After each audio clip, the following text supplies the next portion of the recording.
वहां के सारे कोचिंग सेंटर्स ने इंक्रोचमेंट किया हुआ था, जिसकी वजह से ड्रेन से पानी नहीं निकल पाया। बेसमेंट में जिस प्रकार कोचिंग सेंटर्स क्लासेस चलाते हैं, कोचिंग सेंटर्स की लाइब्रेरी थी, वो 100% इलीगल था। बेसमेंट का प्रयोग सिर्फ और सिर्फ पार्किंग और स्टोरेज के लिए किया जा सकता था। दिल्ली मंत्री और आप नेता आतिशी ने कहा कि दो महत्वपूर्ण चीजें सामने आई हैं। पहला, जो नाले उस क्षेत्र में जल भराव के लिए जिम्मेदार थे, उस पर वहां के सारे कोचिंग सेंटर ने अतिक्रमण किया हुआ था, जिसकी वजह से नाले से पानी नहीं निकल पा रहा था। दूसरा, बेसमेंट में क्लास और लाइब्रेरी चल रही थी, वो 100% गैर कानूनी था। बेसमेंट का प्रयोग पार्किंग और स्टोरेज के लिए किया जा सकता था। प्रारंभिक रिपोर्ट के आधार पर एमसीडी ने कार्रवाई शुरू की। जो जेई जिम्मेदार था, उसे एमसीडी से बर्खास्त कर दिया है। एई को तुरंत सस्पेंड कर दिया गया है। मैं आपको भरोसा दिलाना चाहती हूं कि जैसे ही पूरी जांच रिपोर्ट सामने आएगी और इन अधिकारियों के अलावा भी कोई भी अधिकारी शामिल हुआ, उनके खिलाफ सख्त कार्रवाई की जाएगी। वहीं आप नेता आतिशी ने आगे क्या कुछ कहा, देखिए वीडियो। है जो कोर्ट ऑफ लॉ में प्रेजेंट करी जाती है। 24 घंटे का समय दिया गया दिल्ली सरकार के रेवेन्यू डिपार्टमेंट को, डीएम्स को, कि वे इस पे रिपोर्ट देंगे। कुछ डिले के साथ एक इंटरिम इंक्वायरी की रिपोर्ट आई, जो मुझे 29 तारीख को दी गई। एमसीडी द्वारा भी एक प्रिलिमिनरी इंक्वायरी रिपोर्ट सामने रखी गई। दो महत्वपूर्ण चीजें सामने आई इस एक्सीडेंट के पीछे। सबसे पहला, जो ड्रेन उस एरिया में वाटर लॉगिंग के लिए जिम्मेदार था, उस पर वहां के सारे कोचिंग सेंटर्स ने इंक्रोचमेंट किया हुआ था, जिसकी वजह से ड्रेन से पानी नहीं निकल पाया।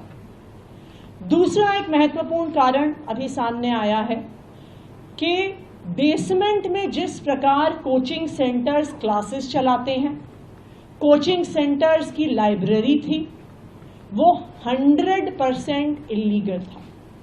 जो बिल्डिंग डिपार्टमेंट द्वारा इस कोचिंग सेंटर को परमिशन दी गई थी, उसमें बेसमेंट का प्रयोग सिर्फ और सिर्फ पार्किंग और स्टोरेज के लिए किया जा सकता था।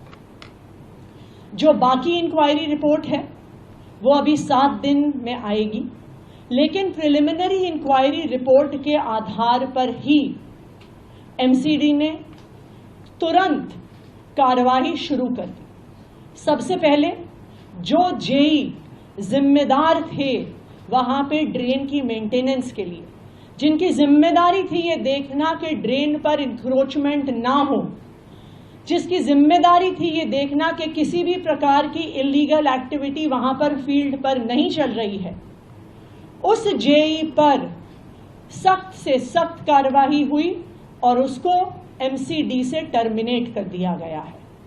उसको परमानेंटली नौकरी से निकाल दिया गया है। दूसरा, जो एई थे, असिस्टेंट इंजीनियर, उनको तुरंत सस्पेंड कर दिया गया है, क्योंकि इनकी जिम्मेदारी थी फील्ड ऑफिसर होने के नाते कि जो ड्रेन वहां पर बनी हुई है वो फंक्शनल है कि नहीं, वो उनको इंश्योर करना था।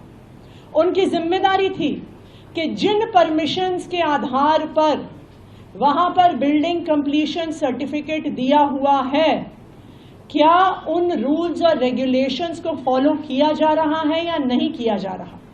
इसलिए इन दोनों अफसरों पर तुरंत कार्रवाई करी गई।